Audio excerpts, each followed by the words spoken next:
We've got some breaking news out of the NFL where the Browns have signed Shedeur Sanders to his rookie deal. Our NFL insider Jonathan Jones reporting that it's a 4-year, $4.6 million deal. So Cleveland, if you remember, selected Shedeur in the 5th round of this year's draft with the 144th overall pick. He joins a pretty crowded quarterback room there in Cleveland that also includes Kenny Pickett, Joe Flacco, Dillon Gabriel, and, of course, Deshaun Watson.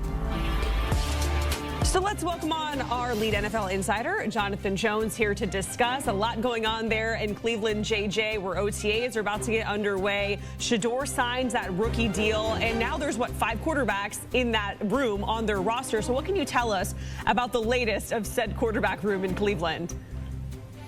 You know, I think we do first have to just address this off the top, that this is probably the first 5th-round rookie that we've come in with a breaking news saying that they signed their slotted rookie deal. But that's who Shedeur Sanders is, right? That is the fantastic personality that he is, and that's what made this draft pick all the more interesting. Of course, also is interesting because he was drafted 2 rounds after the Browns took Dillon Gabriel. Look, we talked about those 5 quarterbacks. Well, let's go ahead and put one off to the side. Deshaun Watson. He is very likely going to start the season on the physically unable to perform list. I have my doubts about whether he'll be able to play at all in the 2025 season. And in fact, many people I speak with believe he's probably played his last snap as a member of the Cleveland Browns. So that leaves you with 4 quarterbacks. It's the veteran Joe Flacco. It's Kenny Pickett that the Browns acquired for a 5th-round selection. And then it's the 2 rookies in Dillon Gabriel and Shedeur Sanders. I believe that seeing the first team reps, they're probably going to switch off between Joe Flacco and Kenny Pickett. That's what they've been doing so far. The veteran Joe Flacco probably taking a couple of days off here and there just because, well, it's May and you can. Meanwhile, Dillon Gabriel and Shedeur Sanders should be taking every opportunity to take every single rep as they can. I mean, no days off for the rookies as they battle it out. And one day, one guy will get the number 3 team reps. The next day, the other guy will. And look, the further down you go down the depth chart, the more these practices turn from just jerseys and shirts and shorts to pads and helmets and really intense practices.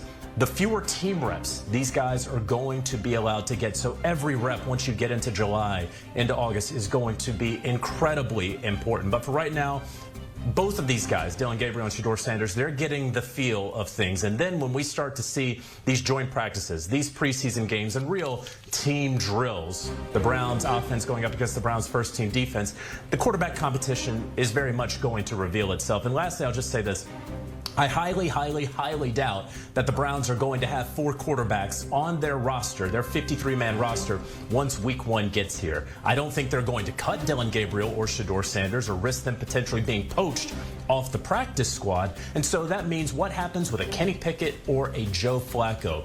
One of them may get traded, maybe a quarterback-needy team out there who would use a veteran. So we'll see how things wind up shaking out. It'll be up to these guys and how they perform on the field this summer to see who stays in Cleveland. So, JJ, I know you're just talking about the 4 other quarterbacks and their future and what that could look like. But what about Deshaun Watson? Because as mentioned, set to miss the entire 2025 season because of that Achilles tear. What do you think the future looks like for him beyond that? Yeah, it's going to be difficult, right? First of all, it's all about his health. Very rarely do we see in the NFL someone tear their Achilles during recovery from a previous Achilles tear. And he's also had other injury concerns, that sort of mysterious back/shoulder injury that derailed part of his 2023 campaign.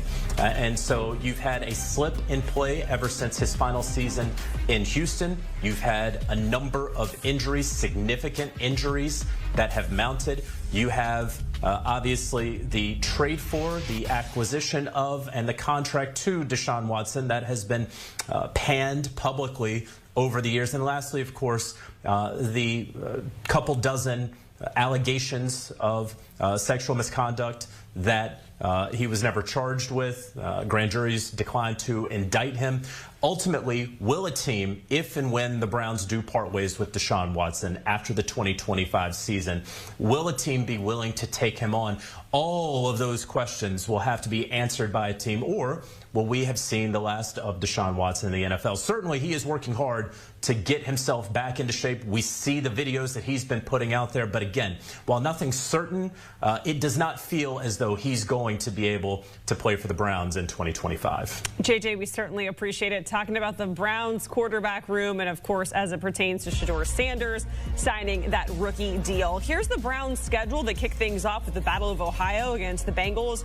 In Week 1, they get another AFC North opponent in the Ravens in Week 2, followed by the Packers, Lions, and then over across the pond. Organized team activities this week, giving us the first glimpse of on-field 90-man roster. Dallas has been pretty busy this offseason, as we know. They traded for a starting wide receiver and George Pickens, the starting linebacker, Kenneth Murray Jr. They also added a number of free agents as well, before also filling some holes on draft night. Now, the Cowboys aren't the only organization that has some OTAs this week. The Jacksonville Jaguars, Las Vegas Raiders, New England Patriots, and New York Jets also have OTAs going on as well. All week long, we will cover the teams with OTAs underway, but today we begin with the latest out of the Dallas Cowboys organization as we say hello to our own Bryant McFadden for more. BMAC, great to see you. I just mentioned that the Cowboys were very busy this offseason. They made some trades, picking up some free agents before, of course, drafting a very big need up front, picking up Tyler Booker. But will he be enough, you think, to solidify the O-line for Dallas? In the interior, no question, especially moving on from Zach Martin, future Hall of Famer. The interior of the offensive line has to be consistent. It has to be very, very stout, because you're in a division where you're seeing Daron Payne twice a year, when you're seeing Jalen Carter twice a year, when you're seeing Dexter Lawrence twice a year, three of the more impressive interior defensive linemen in the National Football League. You want to make sure your guards are stout and can do the job. Tyler Smith did a real good job last year. One would think Tyler Booker can provide the same production as well, especially knowing you have a healthy Dak Prescott back in the lineup. Okay, so there's no doubt from your mind, but Tyler Booker, with him kind of plugged in up front, you got George Pickens now opposite of CeeDee Lamb out wide. In your opinion, does Dak have the support to kind of flirt with the playoffs again this season? Oh, no question, no question. I think the issue for the Cowboys a year ago, offensive line-wise, was more so about the tackles. But hopefully they can be more consistent in that element, along with the added playmaker that you mentioned in George Pickens. This offense has an opportunity to be very, very productive and explosive when you're looking at having two wide receiver ones in the huddle. But all of that means nothing if your star quarterback isn't healthy. We saw without Dak Prescott what the offense looked. It didn't do it didn't move any meters at all. So hopefully having a healthy Dak Prescott for the entirety of the season